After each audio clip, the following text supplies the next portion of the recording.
Anime Pops Up is a brand new anime experience coming to the Chicago area with guests from Genshin Impact, Promised Neverland, and Demon Slayer already announced. And we've got the founder, James Dobbs, along with Laib Zummel, who's in charge of the marketing, on the line with us here. How are you both today? Hey, I'm great. It's fantastic to be here. Yeah, hello. I'm doing great. So, can you just tell us a little bit about what Anime Pops Up is all about, really? Anime Pops Up is just a place where people who love anime can get together, meet the voices behind some of their favorite characters, and it's all over it's more like an anime party between anime fans. I think you labeled it perfectly. It's a weekend-long anime party in a hotel in the Chicagoland area. Yeah, and there's a great lineup of guests already secured, as I mentioned. How did you manage to bring such popular and diverse talent to the event? You know, I'm really glad you asked about that, actually. It's kind of a cool story. So when I was first trying to put this together, I sat down with Laib and a couple of other people who are really big fans. And I said, how do we build an experience like this? And they said, you've got to get guests. It can't be an autograph factory. It can't feel like going to a shopping mall and just getting an autograph and getting out. And I went to an agent and actually said, we're looking for talent who wants to spend a weekend with their fans, who wants to get immersive and really have this unique experience. And he went back to his talent and said, these two, Karina and Jackie, love their fans. They love the culture you're trying to build. And from there, it was just a matter of ironing out the details and getting flights booked. Yeah. You know? And a lot of people say, don't meet your heroes, but do you hope that when these fans do get to hang out with these incredible people, they will be pleased? One of the things I've really leaned on my team is a lot of my team are big anime fans, and Laib, who happens to be standing next to me, is, and I'll let him speak to what that experience is like. Mm-hmm. Well, meeting these voice actors is amazing because, like, I'm a huge fan of Demon Slayer. I'm a huge fan of Genshin Impact. I actually just played yesterday.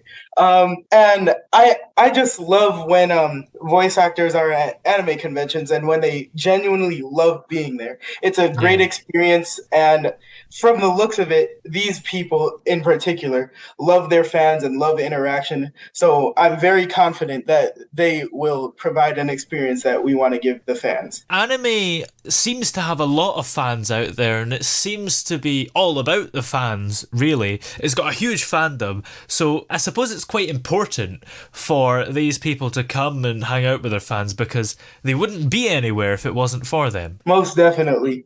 And I just love how the voice actors want to give back to the community and how the community will just accept them for it. And I just find it really great how everybody can get along. So what was the inspiration to actually set this up in the first place? Well, so post-COVID, we've all been dealing with a lot of isolation. Yeah. And the way we're talking to you now has kind of become the norm, right? Over computers, impersonal. And I wanted to create something that got us back into a shared physical space, not a shared virtual space, with a shared unified passion for something that was fun and exciting. And I wanted the price point, our pre-reg is right now still at only $55. And I wanted to keep the price point somewhere that's accessible to the average person. And, I got lucky. I got great partners in the guests. The Hyatt Deerfield, where we're doing this, really was willing to work with us. They understood the difference between this and a for-profit convention or a for-profit event.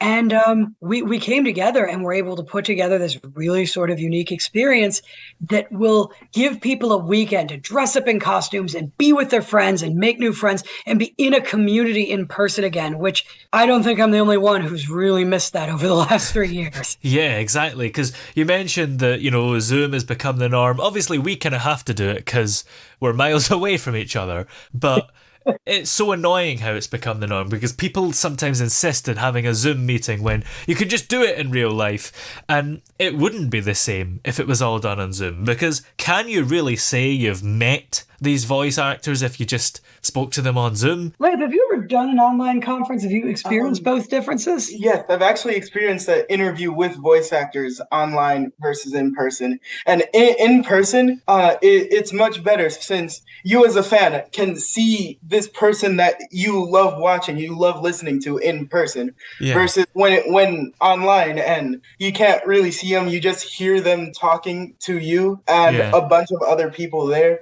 And it's not as personalized of an experience. Yeah, and I suppose it doesn't feel as real. You maybe never truly believe it until you've met them in person. I also think it gives us the opportunity when we have people in the space to build other programming, right? We're going to have a cosplay contest.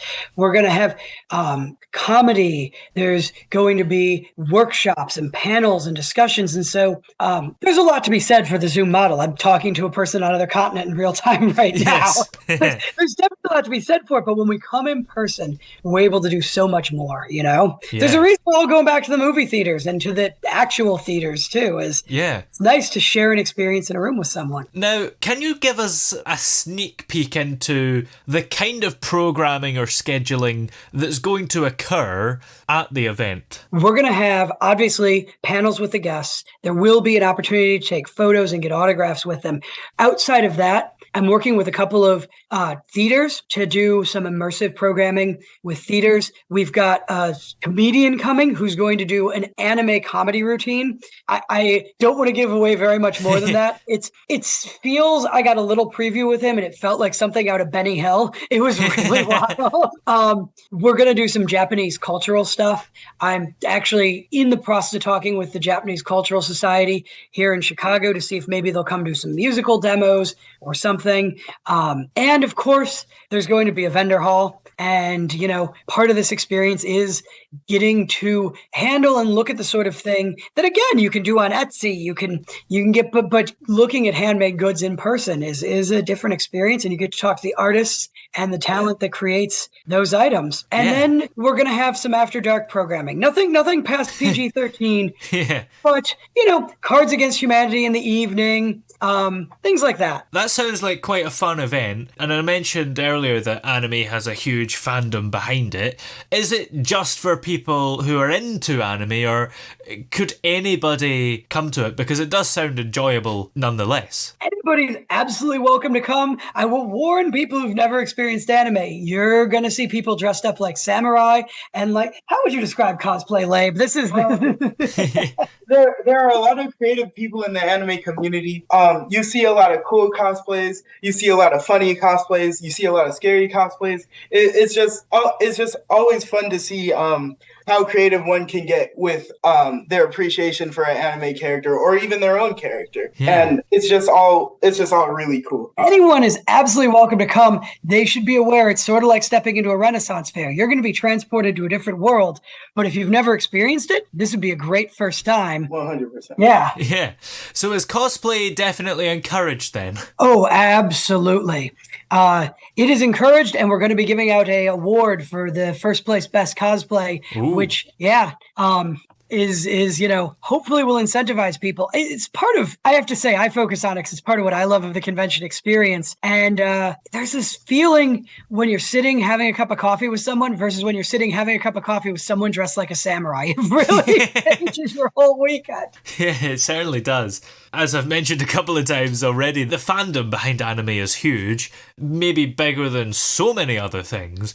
What do you think the secret behind it is? I'd say it's mostly common interest, wanting to see something cool, wanting to being transported to another world, especially with friends.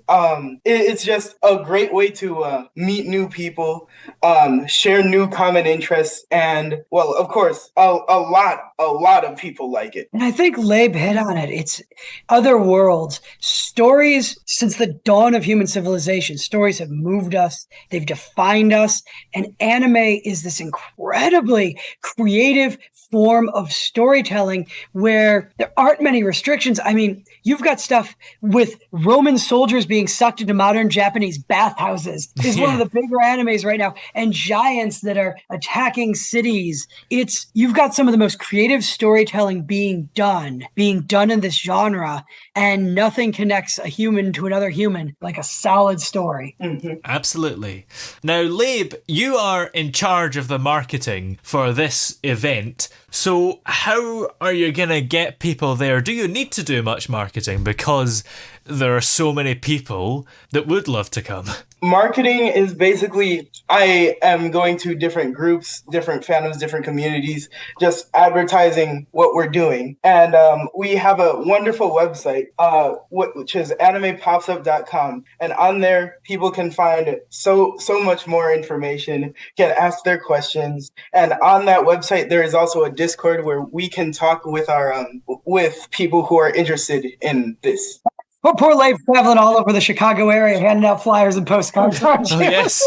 That sounds fun. And do you think there's a maybe message or just a general feeling that you hope the people who come to the event will take away with them? We're calling it Anime Pops Up for a reason. Like a food truck that comes and you experience it and it's gone, or like a weekend theater show that's one weekend only. We're hoping to do this really unique thing with talent who haven't been to Chicago before, to spin it up on Friday. You come, you have this energy, and that's it. It's gone. Sunday afternoon, we break down, and you know, it's transient, it's momentary, and I think I want people to walk away and go, that was a weekend like nothing I've experienced before. Now, the event will be from the 10th to the 12th of November 2023, of course, and early bird registration prices are available until the 31st of July. So what are the benefits of getting an early bird registration price? What does that actually mean? So it saves you $20, and it is my hope, and from what I'm seeing of Laib's really hard work paying off, I think we are possibly going to sell out, and so it guarantees you're able to come. Yeah. And so between the incentive to save money and the actual ability to be there, that's pretty much what the early bird registration does. Well, where are we able to get these early bird registration tickets? And then if anybody listens to this in the future who's missed that deadline, where can they get tickets now? You can always get tickets at animepopsup.com. And if it does say is sold out, you can email info@animepopsup.com and we'll put you on the wait list. So it's all one central place. You can find us on Discord and Twitter, but the best place to go is the website. Keep it very simple, you know? Yeah, absolutely. Well, many thanks to you both for coming on today. It's been great to talk to you. Of course, it's been great to talk with you. Thank you so much, Toby. We appreciate it.